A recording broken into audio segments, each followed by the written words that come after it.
계속해서 마가복음의 말씀을 살펴보고 있습니다.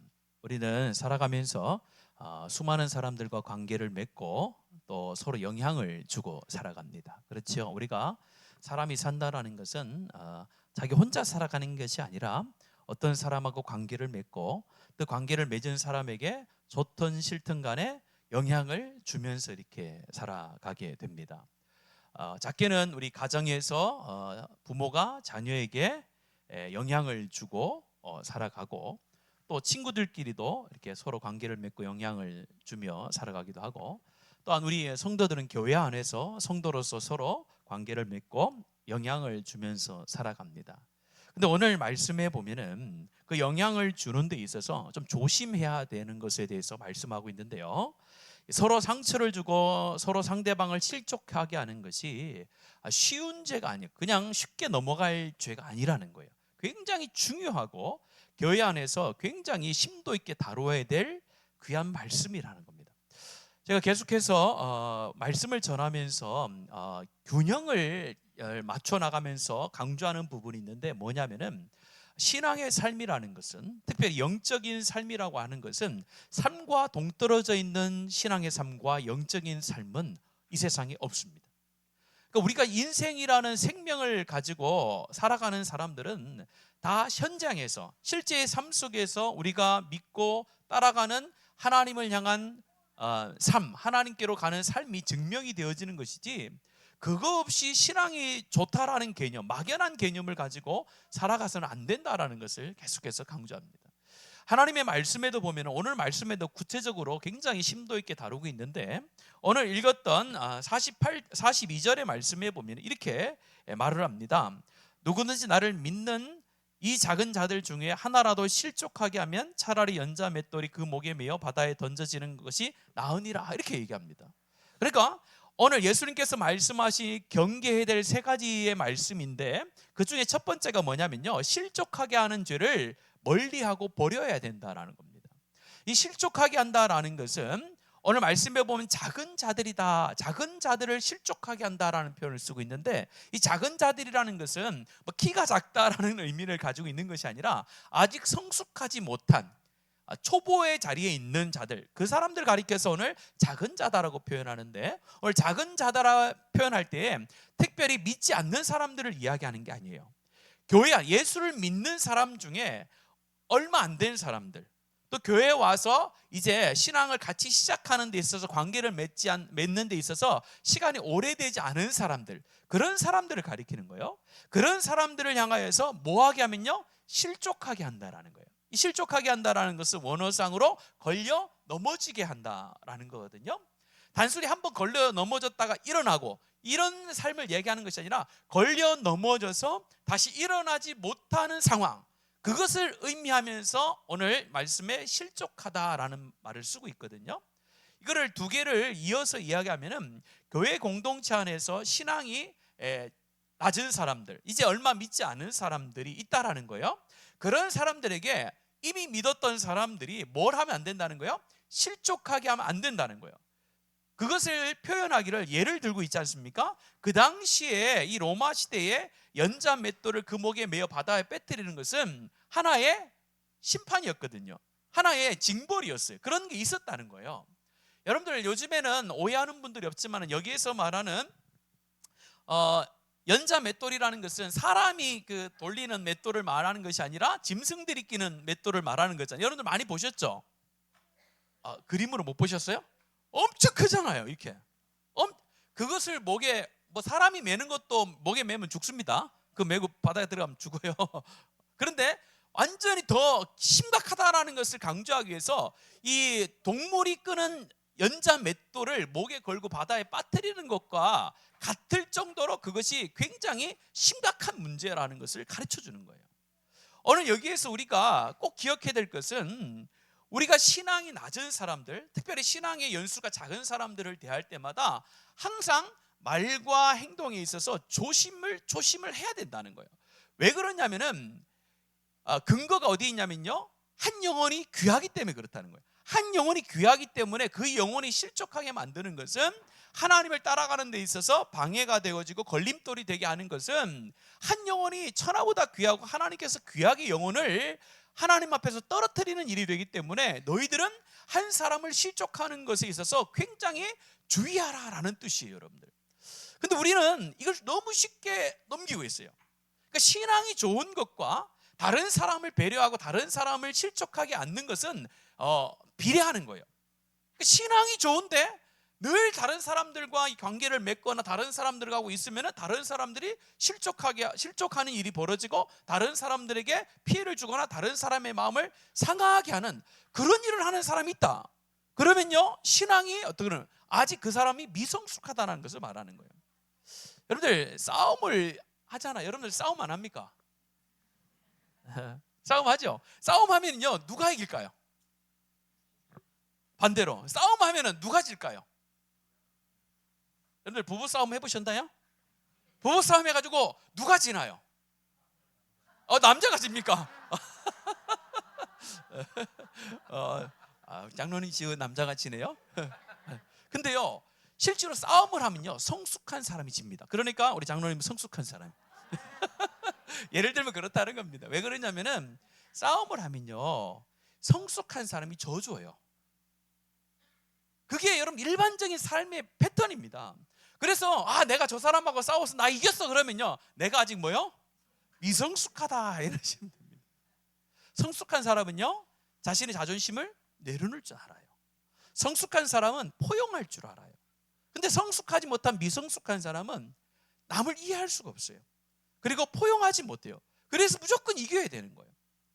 그래서 신앙이 성숙하다라는 것은 뭐냐? 그리스도의 사랑으로 한 영혼의 귀함을 알고 저 사람을 내가 실족하지 않도록 내가 조심한다라는 거예요. 그런 관계가 되어야 교회 안에 어떻게 되는 거예요? 하나님 나라가 이루어지는 줄로 믿습니다. 그게 하나님 나라잖아요. 하나님의 나라는 먼 곳에 있는 게 아니에요. 내 영혼이 은총 입어 중간지진 벗고 보니, 이 찬양 있죠? 그 찬양이 있잖아요. 주 예수 모신 것이 그 어디나 하늘나라. 우리가 죽어서 가는 하나님의 나라가 반드시 있는 줄로 믿습니다. 나중에 나오는데요, 반드시 천국이 있어요. 그런데 예수 그리스도를 믿는 우리는요, 이미 이 땅에서 하나님의 공동체 안에서 천국을 누려야 될 줄로 믿습니다. 그 천국은 뭐예요? 하나님의 사랑 가운데 서로 용납하고 그리스도께서 우리 가운데 주셨던 것처럼 서로를 인정하면서 용서해 주는 게, 그게 하나님의 나라의 첫 번째 법칙이거든요. 그러니까 하나님의 교회는 어떤 공동체보다 남에게 피해를 주거나 남을 실족하지 않거나, 특별히 신앙에 있어서 실족하지 않도록 내가 배려하고 이해하고 용서해 줄 수 있는 공동체가 바로 하나님의 공동체인 줄로 믿습니다. 그런 공동체가 성숙한 거예요. 우리 교회에도 새 가족들이 많이 와요. 그래서 우리가 교육자들 통해서 올해 오신 분들 하니까 아마 올 끝나면은 모르겠어요. 지금까지 한 50명 정도 오셨어요. 50명 정도 오셔서 수료하시고 하는데, 그럼 우리 교회가 앞으로 계속해서 다른 교회에서 오셨든지 새로 믿으셨든지 많이 있을 거예요. 그런 분들을 위해서 우리 교회가 해야 될 것은 뭐냐? 오늘 이것처럼 그들의 신앙이 성장하고 성숙할 수 있도록, 실족시키지 않도록 내가 말과 행동에 조심하고 배려하고 도와주는 거란 말이에요. 그것이 가장 중요한 거예요. 또 다음 세대를 우리가 살려야 되는 데 있어서 뭘 하면 다음 세대를 살릴까? 다음 세대를 살리는 것 중에 가장 첫 번째 할 것은 우리의 자녀들을 살려야 될 줄로 믿습니다. 교회 안에서 다음 세대를 살려야 된다 막 얘기를 하는데, 그 얘기를 하는 가정의 자녀들이 교회를 안 와요. 실제로 이런 일이 엄청나게 많습니다. 우리 교회는 없는 것 같아요.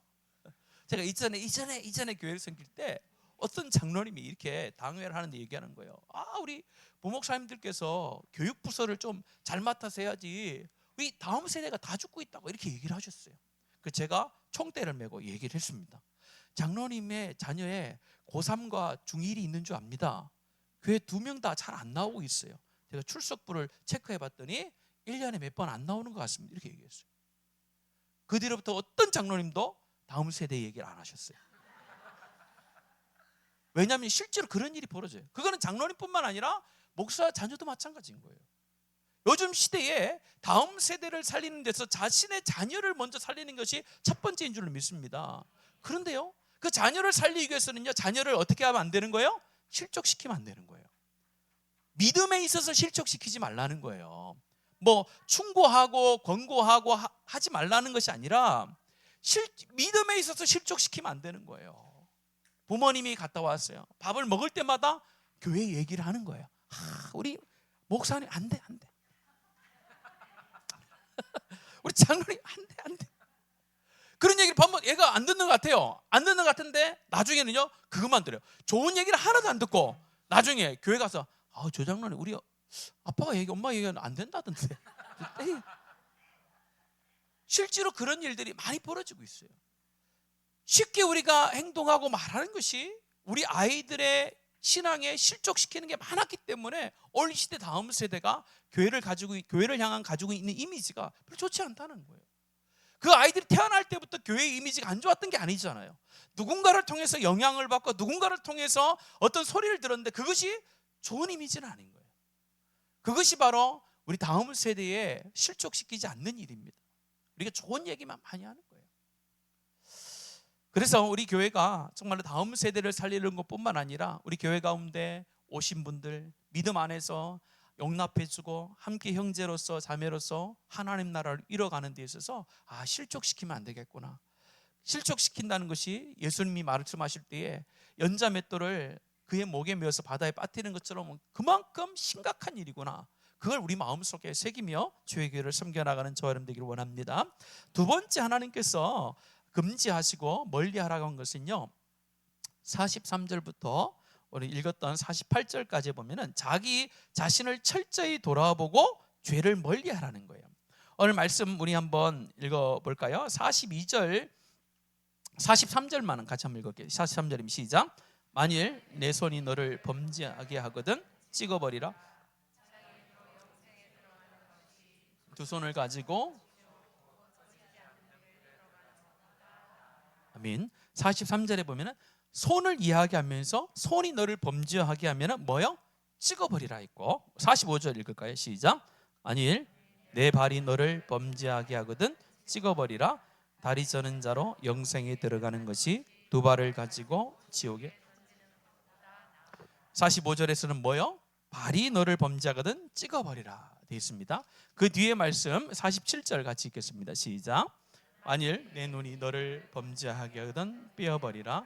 한 눈으로 하나님의 나라에 들어가는 것이 두 눈을 가지고 지옥에 던져지는 것보다 나아. 세 번째는요, 눈이 범죄하거든 빼어버리라 그랬습니다. 처음에는 손, 그 다음에 두 번째는 뭐요? 발, 세 번째는요 눈이에요.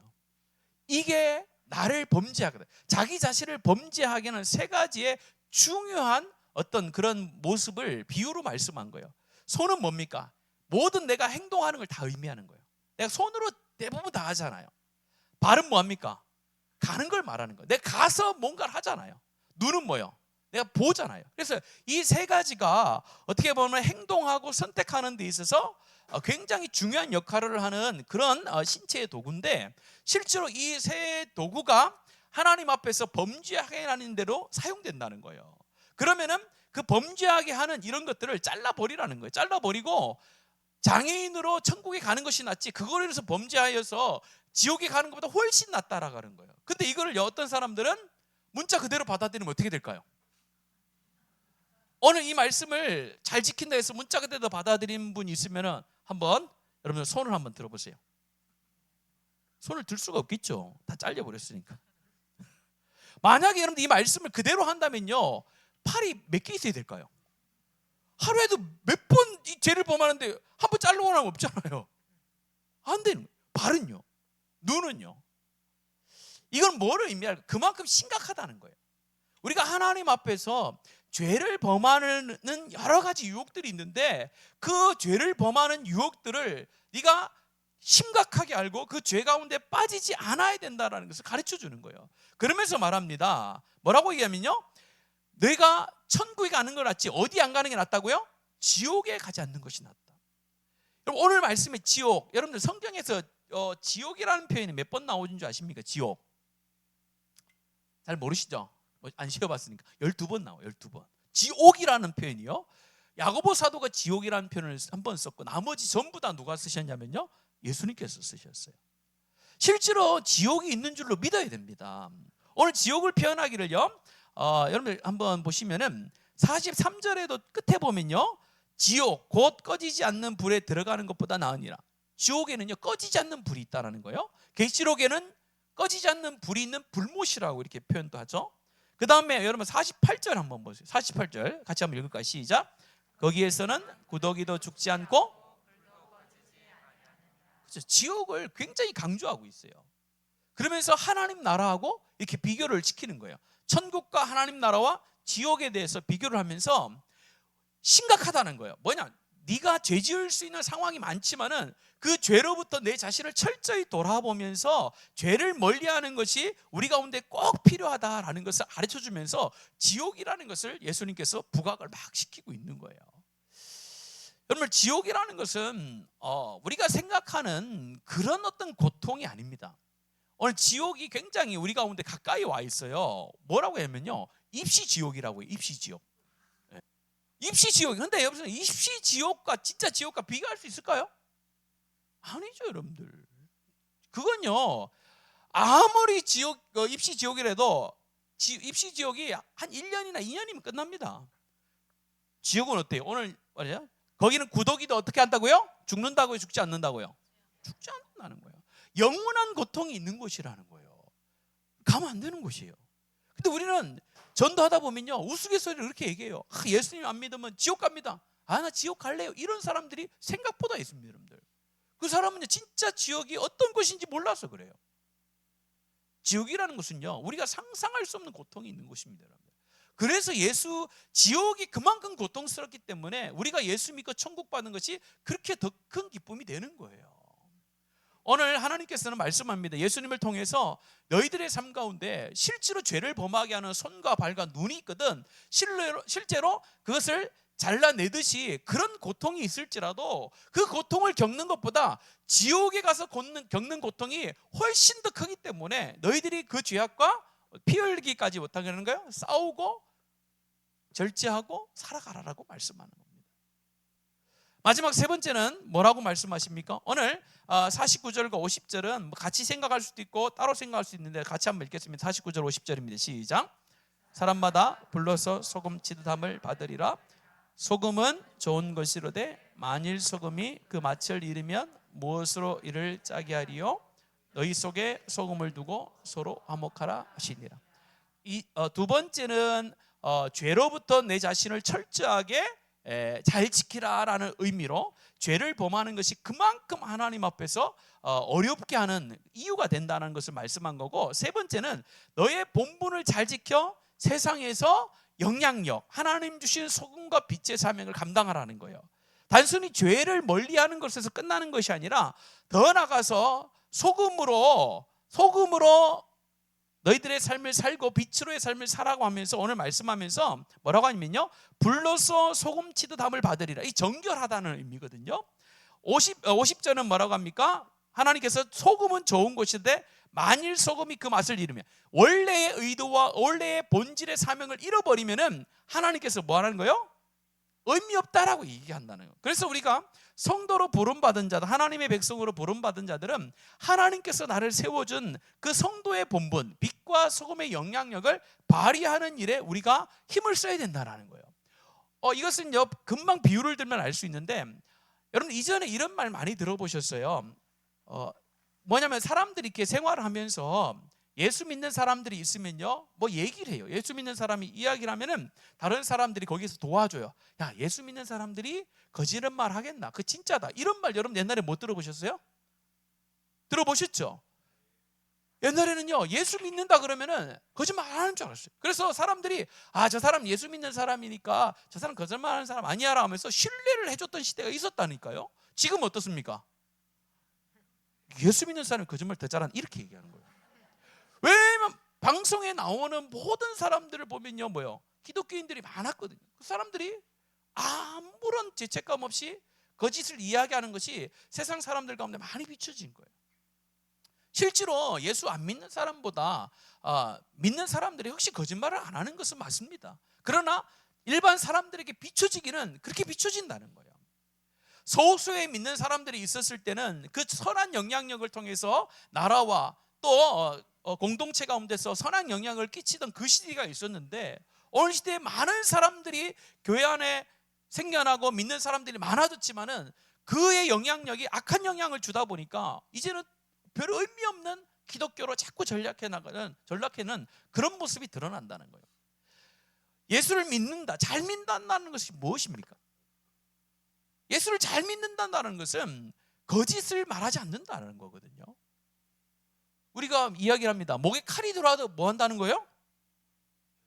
내 고집 지키겠다, 이렇게 얘기하는 게 아니에요. 목에 칼이 와도 나는 거짓을 이야기하지 않겠다라는 마음으로 이제는 우리 선배들이 살았는데, 지금은요, 목에 칼이 들어올 것 같으면요 바로 회피해버립니다. 이렇게.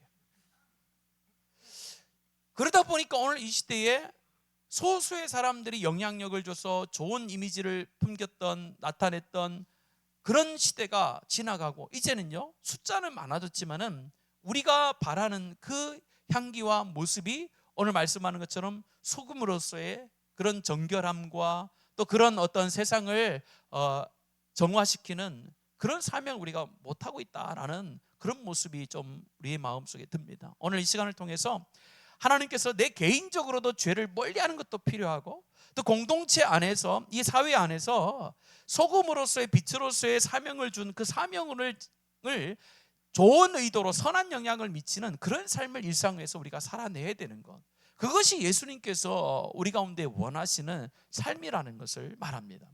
오늘 이 세 가지는요 예수님께서 그냥 스쳐 지나가는 말로 한 것이 아니에요.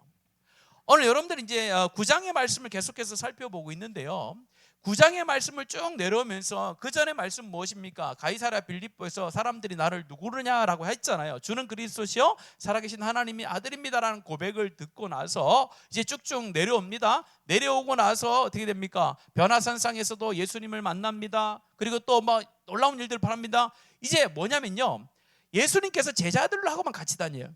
이제 제자들 가운데 가르칠 수 있는 날이 얼마 남지 않았거든요. 곧 예수님께서 십자가에 이제 죽을 때를 가고 있단 말이에요. 그러면서 오늘 이 말씀을 그 와중에 다른 사람한테 이야기하는 것이 아니라 제자들만 딱 데리고 이야기를 하는 거거든요. 그만큼 이렇게 삶 가운데서 그리스도를 따라간다라는 의미가 중요하다라는 거예요. 이것이 신앙의 균형을 이루는 우리의 모습입니다. 신앙은요 항상 균형이 있어야 돼요. 내가 믿는 것과 믿은 바대로 행하는 삶이 균형을 딱 이루고 있어야 그곳에서 하나님 나라가 이루어집니다. 믿음은 좋고 열정은 있는데 삶 가운데 그런 하나님의 나라의 법칙대로 삶을 살지 않으면요 그 나라는 하나님 나라가 되지 않는 거예요. 하나님의 나라는 것은 하나님의 통치가 임하는 나라잖아요. 하나님의 통치가 임하는 나라는 하나님이 보여주신 오늘 말씀과 같이 세 가지입니다. 무엇입니까? 첫 번째는 연약한 자들에게 실족하지 않도록 내 자신을 잘 돌아보는 거예요. 내 말과 내 행동을 돌아보아 다른 사람에게 실족함이 없도록 내 자신을 살피는 거예요. 그것이 하나님이 원하는 삶입니다. 두 번째는 내 개인적으로는 내가 다른 사람이 봤을 때에 정말로 죄를 심각하게 여기고 죄를 멀리하는 삶을 살아가는 거예요. 그 삶을 통하여 하나님 나라가 이루어지는 것이고, 마지막 세 번째는 무엇입니까? 공동체 안에서 서로 가운데 주신 하나님의 사명, 빛과 소금의 역할로 세상을 정화시키고 거룩한 삶을 살아서 세상 가운데 선한 영향력, 그리스도의 영향력을 펼쳐 보이는 삶을 일상의 삶들 속에서 살아내는 거예요. 그런 삶을 살아가는 하나의 축이 있다라는 거예요. 그런 축이 있어야 우리의 믿음과 이런 삶이 균형을 이루고, 그걸 통해서 이 하나님의 공동체, 교회가 하나님 나라가 되고, 또 이 하나님 나라에 속해 있는 하나님의 백성들이 세상 가운데 나갔을 때에 그들이 거하는 곳이 하나님 나라로 변화되어지는 것입니다. 여러분, 오늘 시간에 기도할 때에 이런 하나님의 나라가 우리 가운데 임할 수 있도록 내가 하나님 앞에 기도하고 믿음이 있다 하면서 하나님 앞에 온전한 삶을 살아드리지 못하고 거기에 관심 없는 그런 한쪽으로 치우친 신앙이 아니라 하나님 앞에 열정을 다하여 기도하고 하나님의 자녀는 믿음의 선포와 함께 하나님이 원하는 일상의 삶이 잘 이루어질 수 있도록 인도해 주십시오.